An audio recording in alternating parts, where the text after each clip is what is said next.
Tuhan bersamamu dan bersama rohmu. Inilah Injil Tuhan kita Yesus Kristus menurut Markus. Dimuliakanlah Tuhan. Setelah dimuliakan di atas gunung, Yesus dan murid-muridnya berangkat dari situ dan melewati Galilea, dan Yesus tidak mau hal itu diketahui orang, sebab ia sedang mengajar murid-muridnya. Ia berkata kepada mereka, "Anak manusia akan diserahkan ke dalam tangan manusia, dan mereka akan membunuh dia. Dan 3 hari sesudah ia dibunuh, ia akan bangkit." Mereka tidak mengerti perkataan itu, namun segan menanyakannya kepadanya. Yesus dan murid-muridnya tiba di Kapernaum. Setibanya di rumah, ia bertanya kepada mereka, "Apa yang kamu perdebatkan tadi di tengah jalan?" Namun mereka diam, sebab di tengah jalan tadi mereka memperdebatkan siapa yang terbesar di antara mereka. Lalu Yesus duduk dan memanggil ke-12 murid itu. Katanya kepada mereka, "Jika seseorang ingin menjadi yang pertama, hendaklah ia menjadi yang terakhir dari semuanya dan pelayan dari semuanya." Lalu Yesus mengambil seorang anak kecil dan menempatkannya di tengah-tengah mereka. Kemudian ia memeluk anak itu dan berkata kepada mereka, "Siapa saja yang menyambut seorang anak seperti ini dalam namaku, ia menyambut aku. Siapa yang menyambut aku, bukan aku yang disambutnya, tetapi dia yang mengutus aku." Demikianlah Injil Tuhan. Terpujilah Kristus. Saudara-saudariku yang terkasih dalam Kristus, kita memasuki minggu biasa yang ke-25.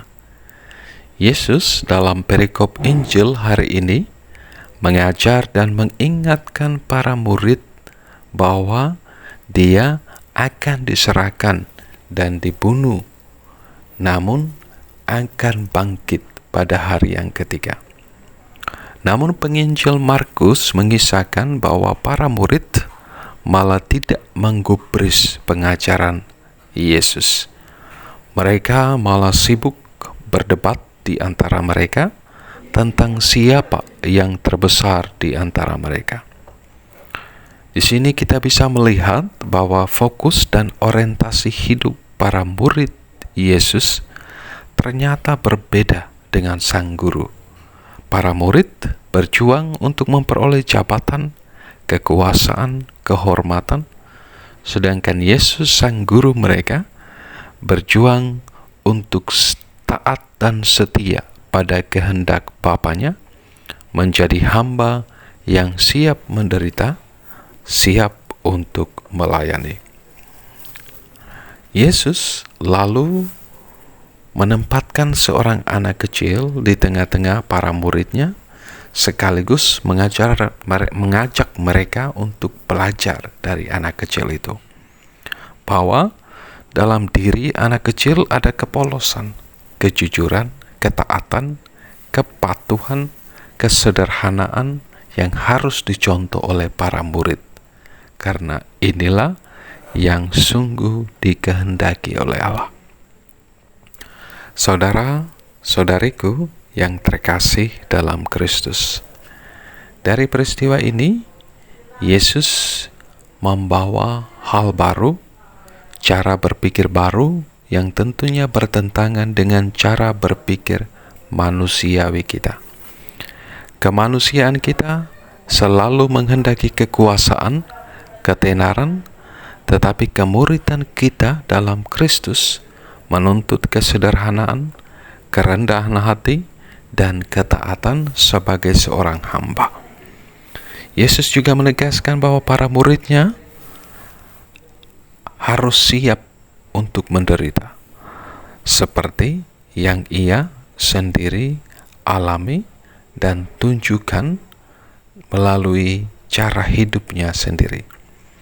Yesus secara pribadi memberikan teladan dengan memberikan dirinya dan hidupnya, bahkan kematiannya, sebagai ungkapan kebesarannya.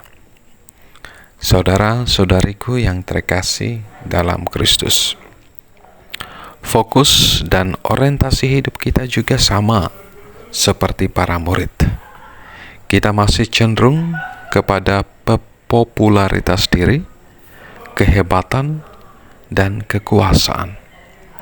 Bisa jadi sulit bagi kita untuk berbicara tentang pelayanan, pengorbanan, mengasihi. Kalau berbicara saja sulit, apalagi kalau kita diajak untuk berbuat kasih atau berkorban. Karenanya kita perlu belajar dari Yesus yang setia pada kehendak Bapanya dengan menyerahkan dirinya, hidupnya, sampai mati sebagai hamba dan pelayan. Kita dipanggil untuk mempunyai kepedulian, kepekaan, memperhatikan kepentingan sesama saudara-saudari kita, secara khusus mereka yang sungguh-sungguh menderita dan membutuhkan pertolongan dengan tulus dan penuh cinta. Jika kita merasa tak mampu, maka marilah kita memohon rahmat Tuhan. Ketika kita ingin dipenuhi dengan kuasa Allah, maka kita pun harus perlu mengosongkan diri kita dari segala sesuatu yang menghalanginya, seperti kesombongan, kemuliaan diri sendiri. Saudara-saudariku yang terkasih dalam Kristus, Tuhan Yesus menghendaki agar kita menjadi kecil, pelayan bagi sesama, berani menjadi kecil, meninggalkan diri sendiri, bahkan siap menderita dan berkorban demi kebahagiaan dan keselamatan sesama. Marilah kita berdoa memohon pertolongan Tuhan agar kita mampu merendahkan diri dan melayani seperti Yesus. Berkat Tuhan beserta kita sekalian, Bapa, Putra, dan Roh Kudus. Amin.